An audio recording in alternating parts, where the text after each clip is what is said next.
నమస్తే రమగారు. నమస్తే జయ. రమగారు, చందమామ కథ ఒకటి చెప్తారా? బంగారు బాతుగుడ్డు నీకు తెలుసు కదా ఇది?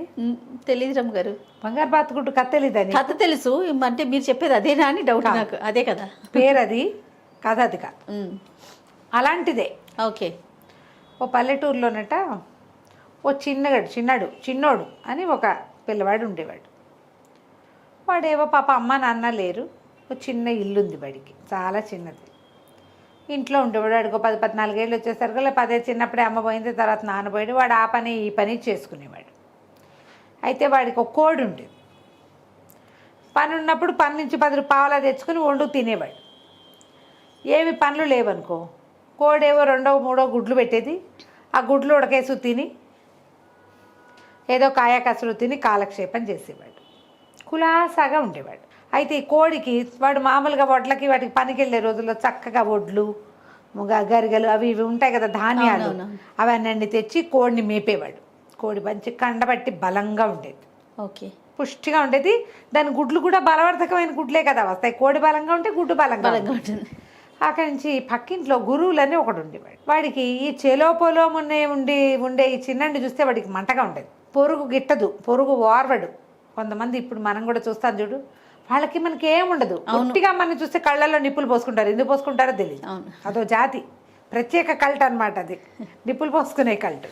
వీడు ఆ కుర్రాడి వైపే చూస్తుండేవాడు. వీడు శుభ్రంగా 2, 3 గుడ్లు ఉంటే ఆ 3 గుడ్లు అటుపోసు తినేసి కులాసాగా ఉంటే మండిపోయేది. ఏం చేసేట ఒకరోజు వాళ్ళ కోడి బాగా కొంచెం కండపట్టదు కాదు, పైకి ఎక్కరిస్తూ ఎగురుతూ ఉండేది. ఈ గురువుల దొడ్లోకి వచ్చింది.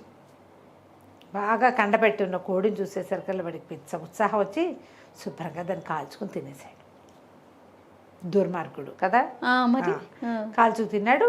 ఈ సాయంకాలం ఆ పూట ఎక్కడికో పొద్దున పనిలోకి వెళ్ళిన వీడు ఒడ్లు ఏవో వరిగలు అవి తెచ్చి తొడ్లో చల్లుతూ బో బో బో బో అని పిలుస్తున్నాడు. భోలేదు, ఎక్కడా లేదు కోడి. అక్కడి నుంచి వాడికి ఓ పక్క నుంచి 2, 3 కోడి వెళ్ళిన బొచ్చు కనపడింది, ఈకలు కనపడ్డాయి. ఇదేంటి, ఏదైనా పిల్లిగాని పట్టుకుందా అని అటు ఇటు చూసి గోడెక్క చూసేసరికల్లా కోడి బొచ్చు కనిపించింది. వాళ్ళ ఇంట్లో కనపడేసరికి కేకలు పెట్టుకుని వాళ్ళ ఇంట్లోకి వెళ్ళాడు. నా కోడి ఏది ఇచ్చేయన్నాడు. అనేసరికల్లా నీ కోడి ఎక్కడుంది? నాకు తెలియదు అన్నాడు. కాదు, తెల్లకోడి, అక్కడక్కడ పూల మచ్చలు ఉన్నాయి, బొచ్చంతా కనపడుతోంది మీ దొడ్లో, నిజం చెప్పు, నువ్వేం చేసావు? నా కోడి ఏదంటే నాకేం తెలుసు, పిల్లేదో కోడిదో ఒకదాన్ని ఈడ్చుకొచ్చింది ఇక్కడికి. ఆ పిల్లి నుంచి కోడిని రక్షించడానికి పిల్లిని తోలేశాను, బెడ్రగొట్టి కొట్టాను, కానీ అప్పటికే కోడికి మెడ దిగిపోయింది, చచ్చిపోయింది కదా, ఏముందిలేని కాల్చుకుని తిన్నాను అనేసరికల్లా వాడు రంకెలేసాడు. చిన్నాడు ఊరుకోలే. నా కోడిని పొట్టను పెట్టుకున్నావు అనేసరికల్లా అతనేమన్నాడు, గురువులు, నేను దీని దగ్గరికి వెళ్తాను, న్యాయాధికారి దగ్గరికి వెళ్తాను, గ్రామాధికారి దగ్గరికి వెళ్తానని చిన్నాడు కేకలు పెట్టాడు, కళ్ళ నీళ్ళు పెట్టుకుంటూ. కోడి చచ్చిపోయింది కదా పాప, ఎప్పటి నుంచో వాడు ఆ కోడిగుడ్లు తిని హాయిగా ఉంటున్నాడు. కోడిని పెంచుకున్న ప్రేమ ఒకటి ఉంటుంది కదా, వండుకు తినేటడితే వాడే వండుకు తినచ్చు కదా. మండిపోయింది, అరిచి కేకలు పెట్టేసరికల్లా గురువులు అన్నాడు, గోల్ చేయబాక, ఎందుకు అంత గోల్ చేస్తావు అని చెప్పేసి ఓ బాతు పిల్లని, తన దగ్గర బాతులు ఉన్నాయి, ఓ పిల్ల బాతును ఎత్తి చేతిలో పెట్టాడు. ఈ బాతును పెంచుకొని నీ కోడికి బదులు అని. గొడవ చేసుకుంటే ఏం వస్తుందిలే అని వీడేం చేశాడు, చిన్నాడు ఈ బాతు పిల్లని తీసుకొచ్చుకున్నాడు ఇంట్లోకి. ఓకే. అది ఆ గొరిగలు అవి ఇవి తిని వీడు చెరువు వైపు వెళ్తుంటే వాడు వెనకాల పడొచ్చి చెరువులో తిరిగి అక్కడ ఇక్కడ అవి ఇవి తిని బాతు బలిసింది. ఓకే. ఒంటరి పట్టు మీద ఏదైనా బలుపుగానే ఉంటుంది. పిల్లలు బలిపే, బాతులు బలిపే, అంతేగా, ఎవరైనా అంతే కదా. పోషణ ఎక్కువ ఉంటుంది కదా. అక్కడి నుంచి బాతు కొన్నాళ్ళు అయిన తర్వాత అది చెరువులోకి పోయి అక్కడికి ఇక్కడికి తిరిగి మెల్లిగా గుడ్లు పెట్టడం మొదలుపెట్టి. బాతు గుడ్లు ఇంకొంచెం పెద్దవి కోడి గుడ్డు కంటే. బాతు గుడ్లు ఒలుచుకు తినేవాడు వీడు, కాల్చుకుని వాటిని ఉడికేసుకుని, అవకాశం లేకపోతే బాతులు. కొన్ని పిల్లలు అవుతుండేవి, పిల్లలు అయ్యేంత పరిస్థితి వీడి రానిచ్చేవాడు కాదు, తినేవాడు. వాడికి ఆహారం కావాలి కదా, చిన్నకూరాడు కదా, 20 ఏళ్ళ వాడు. అయితే ఒకనాడేమైంది, ఒక ముసలి సాధు ఒక ఆయన దారేపోతూ వానొస్తుందని గురువులు గారి వాకిట్లో నుంచున్నాడు. నుంచునేసరికి గురువులు పెద్దగా కేకలు పెట్టాడు, ఎవరు వాకిలంతా చిత్తడి చేస్తున్నారు, అరుగు మీద నిలబడి. మామూలుగా ఎలా వస్తాయి ఇళ్ళకి పెంకుళ్ళు, ఇట్లా వసారాలాగా దింపి అరుగుంటుంది. అవును. ఎవరైనా వాన్లోంచి అరుగు మీదకి ఎక్కారనుకో, అరుగంతా బంకగా పేడగా అయిపోతుంది. బురదలోంచి వస్తారు కదా, తడి అయిపోతుంది. సాయంకాలం రాత్రికి అరుగు మీద పక్కేసుకోవాలంటే అరుగు కడుక్కుంటే కానీ పక్కేసుకోలేరు. వీళ్ళ ఇంట్లో వాడు అరుగు మీద పడుకునే అలవాటు ఉంది. ముసలాళ్ళు ఎవరైనా ఉన్నారనుకో మంచం వేసి పడుకుంటారు. లేదా అరుగు మీద పక్కపరుచుకుంటారు, చీదరగా ఉంటుంది. అందుకని అరుగు మీదకి ఎక్కిన వాళ్ళు ఎవరు చిత్తడి చేసినా పో అని గట్టి గట్టిగా కేకలు పెట్టాడు. ఆ సాధువు ఏం చేశాడు, ఆ అరుగు మీద నుంచి దిగి చిన్నటి వాకిట్లోకి వచ్చాడు. వీడేమో అప్పుడే వాకిట్లోకి నీళ్లు పుక్కిలిస్తూ బయటకు వచ్చి, ఓ తాత వానకి తడిసిపోతావు, ఇట్రా లోపలికి రా అని కేకలు పెట్టాడు. చిన్నడు పెట్టేసరికల్లా ఈ సాధువు లోపలికి వచ్చాడు. లోపలికి వస్తే వీడు చిన్న పొయ్యి ఏదో వెలిగించుకుని ఏదో వండుకుంటున్నాడు. కాస్త ఒక గుప్పెడు అన్నం వండుకున్నాడు, తిన్నట్టున్నాడు. ఇంకో 2 బాతుగుడ్లు ఉన్నాయి. ఏం చేశాడు, చితుకులు ఇంకో 2 చితుకులు వేసి, తాత తల తుడుచుకో అని చెప్పి తల తుడుచుకోవడానికి ఒక గుడ్డ ఇచ్చి, ఒక గావంచా కట్టుకోవడానికి ఇచ్చి, బట్టలు ఆరేసుకో తడిసిపోయావు అని చెప్పి, ఇంకా అన్నం తినేశాను, ఇంక బియ్యం కూడా లేవు అని 2 బాతుగుడ్లు ఉడకబెట్టి, పొయ్యి ఉందిగా, అవును, నీళ్ళలో వేసి పెడితే బాతుగుడ్లు ఉడికిపోతాయి. ఉడికిన బాతుగుడ్లను పోల్చి ఆ సాధువుకు పెట్టాడు. ఓకే. ఎవరో సాధువు అంటే ఇదేమి మాంసం తినని వాళ్ళే ఉండాలని ఏం లేదు, అందరూ ఉంటారు. ఎవరో జీవితం మీద రోజు తిరుగుతున్నవాడు ఆ 2 బాతుగుడ్లు తిని ఆ పొయ్యి పంచన హాయిగా వెచ్చగా పడుకున్నాడు. ఆయన పొద్దున్నే లేచి అటు ఇటు చూసి ఆ పక్కనే తిరుగుతున్న బాతును చూసి, ఎరా నాయన బాతుగుడ్లు భలే రుచిగా ఉన్నాయిరా, ఏది నీ బాతు చూపించు, ఎన్ని బాతులు ఉన్నాయి అన్నాడు. 1 బాతే తాత అనే బాతుని తీసుకొచ్చాడు. దాన్ని ఇట్లా ఎత్తుకుని చేతులు పెట్టాడు. ఈయన ఏం చేశాడు, ఆ బాతుని వీపు మీద ఇట్లా చక్కగా నిమ్మి, ఎంతో ముచ్చటగా ఉందిరా, నువ్వెంతో మంచివాడివిరా నాయన, వెళ్ళొస్తానని బాతును అక్కడ పెట్టి లేచి వెళ్ళిపోయాడు. మర్నాడో 3వ రోజో బాతు గుడ్డు పెట్టింది. అదో బుట్టలో పడుకుంటుంది. గంప, బుట్ట అనకూడదు అంట, గంప. ఆ గంపలో బాతు గుడ్డు పెట్టి బంగారపు గుడ్డు పెట్టింది బాతు. ఇప్పుడు ఆశ్చర్యపోయాడు, ఇదేంటి అని పగల కొట్టడాన్ని చూశాడు. పగల్లా అంత గుడ్డు. అది తీసుకుపోయి మార్కెట్లో అమ్మాడు. డబ్బులు వచ్చినాయి. హాయిగా వంట చేసుకుని తిన్నాడు, సుఖంగా ఉన్నాడు. అది అప్పుడప్పుడు పెట్టేది గుడ్డు, కానీ బంగారపు గుడ్లే పెట్టేది. బంగారపు గుడ్డు అమ్ముకుంటే పిల్లవాడికి కావాల్సిన డబ్బులు. వీడి జీవితంలో మార్పు వచ్చేసింది. ఇల్లు కొంచెం పక్కకి ఇంకో గది వేసుకున్నాడు, ఓ పందిరి వేసుకున్నాడు, 4 మొక్కలు పెట్టాడు. వాడు మంచి బట్టలు కట్టుకుంటున్నాడు. రోజు మంచి వంట, పిండి వంటలు కాదు, కూరలో అవి ఉడుకుతున్న వాసనలు వచ్చేవి. గురువులకి అర్థం కాలే, వీళ్ళ మధ్య ఒక గోడ ఉంది.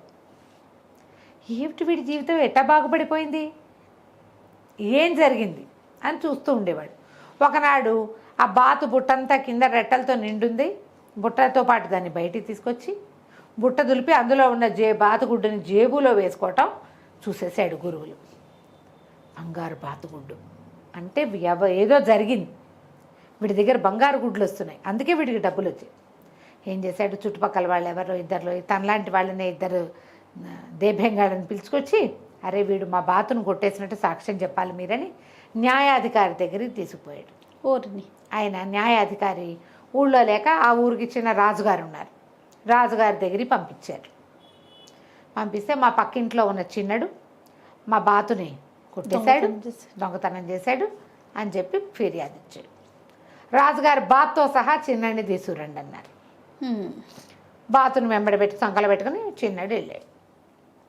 వెళ్తే, నువ్వు వీడి బాతుని దొంగిలించావుట, సాక్షులు ఉన్నారట, ఏమిటి నీ సంగతి చెప్పమన్నారు. చెప్పంటే చిన్నడు అన్నాడు, అబ్బాయి నీ బాతుని కొట్టేయలేదండి, ఏడాది నాడు ఈయనే మా కోడిని తినేశాడు, హాయిగా కోడిగుడ్లతో బతికేవాడిని, కోడిని తినేసి చిన్నది 20 రోజుల వయసున్న బాతు పిల్లని ఇచ్చాడు నాకు, నేను ఆ బాతు పిల్లని పెంచుకున్నాను, ఈ బాతు నాదేనండి అన్నాడు. వీళ్ళు కొట్టేశారని సాక్ష్యం ఉంది. వాడు చెప్పేది ఏదో నిజాయితీగానే ఉన్నట్టుంది. పైగా ఆ బాతు కింద పెడితే అది కెక్క అంటూ ఎంతసేపు ఆ చిన్నడున్న వైపే వెళ్ళిపోతుంది. అంతే కదా పెంపకానికి. దాదా అంటే వాడి దగ్గరికి వెళ్ళట్లా, పిలవమన్నారు, పిలవమంటే గురువులు పిలిస్తే వెళ్ళటల్లా, అది వీడు దానకపోయినా వీడి దగ్గర పరిగెత్తుకొస్తుంది. ఓకే, సరే ఇదేదో చూద్దామని బాతును ఇక్కడే ఉంచండి, ఇవాళ మీ ఎదురింటికి వెళ్ళిపోండి అన్నారు. బాతును బుట్టలో పెట్టారు. బుట్టలో పెడితే తెల్లవారంగానే బాతు గుడ్డు పెట్టింది. ఆ పనివాడు ఆశ్చర్యపోయి, బాబు గుడ్డు పెట్టిందండి ప్రభు, చూడండి ఇది బంగారు గుడ్డు అన్నాడు. ఆయన ఆశ్చర్యపోయి, సరే ఉండండి రా, బాతు గుడ్డు సంగతి దాచిపెట్టండి చూద్దామని ఏం చేశారు, కొన్ని వేరే గుడ్లు పట్టరండి అన్నారు. సరే రాజుగారి దగ్గరికి తీసుకెళ్ళారు. అది మర్నాడు వీళ్ళు వచ్చారు, ఎవరు చిన్నడును గురువులు ఇద్దరు తీర్పు సమయానికి వచ్చారు. వచ్చేసరికల్లా ఇద్దరిని విడివిడిగా నుంచోబెట్టి గురువులకి గుడ్లు చూపించారు. మీ బాతు ఇంత గుడ్డు పెడుతుందా అని పెద్దది చిన్నది చూపించారు. వీడేం చేశాడు, పెద్దదని చెప్తాడు, ఇంతంత గుడ్లు పెడుతుందండి అన్నాడు. అనేసరికి ఏం చేశారు, ఒక మామూలు బాతుని తీసుకొచ్చి ఇదిగో నీ దానిలాగానే ఉన్న బాతుని తెచ్చి నీ బాతును పట్టుపో అని పంపేశారు. అయితే నీ బాతే ఇది ఇంతంత గుడ్లే పెడుతోంది అని పంపించేశారు. చిన్నడిని అడిగారు. చిన్నడి బిక్కమొహం వేసుకుని ఉంటున్నాడు. బాతుని వాడు పట్టుకెళ్ళిపోతుంటే, ఏరా అబ్బాయి మీ బాతు ఈ సైజు గుడ్డు పెడతా ఈ సైజు గుడ్డు పెడుతుందా అని చూపించారు. చూపించేసరికి అది చిన్నడు అన్నాడు, అయ్యా క్షమించండి, మా బాతు ఈ గుడ్లు పెట్టదండి, ఇది వరకు పెట్టేది తినేవాడిని, ఇప్పుడు బంగారు గుడ్లు పెడుతుందండి నా బాతు, ఈ చిన్న గుడ్డు అంత గుడ్లు పెడుతుంది, బంగారు గుడ్లు అంటే రాజు నిజమేనా అన్నాడు. అక్షరాల నిజమండి, ఇప్పటికి 6 గుడ్లు పెట్టింది, నేను అవి అమ్ముకుని బాగుపడ్డాను. ఈయన అది చూసే అనుకుంటా ఆ రహస్యం తెలిసే ఇట్లా చెప్తున్నాడు, మీరేమో బాతుని వాడికి ఇచ్చేశారండి అని ఏడుపు మొహం పెట్టాడు. రాజుగారు ఆశ్చర్యపోయాడు. బంగారు బాతు గుడ్డు పెట్టడం ఏమిటి, బంగారు గుడ్డు పెట్టడం ఏమిటి, బాతు ఎట్లా అని అడిగితే తెలియదండి, కొన్ని నెలల క్రితం ఒక సన్యాసి ఒక ఆయన సాధువు వచ్చాడు, ఆ రోజు రాత్రి మా ఇంట్లో పడుకుని తిన్నాడు, ఆయన తిన్నవే ఆఖరి గుడ్లండి, మళ్ళీ మా ఇంట్లో మామూలు గుడ్డు పెట్టలేదు అనేసరికి రాజుగారు సంతోషించి బాతుని నువ్వే ఉంచుకో, నువ్వు ఇంత నిజాయితీగా నిజం చెప్పావు కాబట్టి నీకు సంస్థానంలో చిన్న ఉద్యోగం ఇస్తాం, ఆ ఇల్లు వదిలేసి బంగారు వాడి గుడ్లు వాడివే, వాడి గుడ్లు వాడివే, ఇంత నిజాయితీ గల వాడివి, మంచివాడివి కాబట్టి నీకు అవకాశం వచ్చింది, లేకపోతే రాదు కదా అంతే అని చెప్పి వాడినేమో ఆ స్థానంలో వేసుకున్నారు. ఆ గురువులు పట్టుకెళ్ళాడు కదా, బంగారు బాతుగుడ్లు పెట్టుతుంది బాత అని చెప్పి, అదేమో 3వ రోజున గుడ్డు పెట్టింది, మామూలు గుడ్డు. ఓకే, ఇప్పుడు పగలగొట్టి చూశాడు, అది గస పలకమని పగిలింది, గుడ్డు కూడా మిగల. ఆశ్చర్యపోయాడు, ఇప్పుడు ఏం చేయాలో తెలియలే. ఇప్పుడు ఎవరి మీద రిపోర్ట్ ఇస్తాడు? అదే ఊరుకో. 3వ రోజున చూస్తే వీళ్ళేడు పక్కన, వీడికి సంస్థానంలో ఉద్యోగం వచ్చిందని, తన రోగానికి శాస్తి జరిగిందని తెలిసింది. అక్కడి నుంచి ఆ ఊరి లోకల్ న్యాయాధికారికి ఇలా దొంగ సాక్ష్యాలు పుచ్చుకుని ఒకడు వచ్చాడు, వాడితో వ్యాపార సంబంధాలు మానేసేయండి, వాడి రోగం కుదురుతుందని చెప్పి పంపించాడు రాజుగారు. వాడి దగ్గర బాతుగుడ్లున్నా కోడిగుడ్లున్నా ఎవరు కొనేవాళ్ళు కాదు, వాడు మోసుపోయి వేరే ఊళ్ళో అమ్ముకోవాల్సి వచ్చింది. ఈ ఊళ్ళో ఉండకుండా పక్క ఊరు వేరే ఊళ్ళోకి వెళ్ళిపోయాడు. కథ కంచికి మనం ఇంటి తగిన శాస్త్ర జరిగింది. నమస్తే రమ్మగారు. నమస్తే జయ.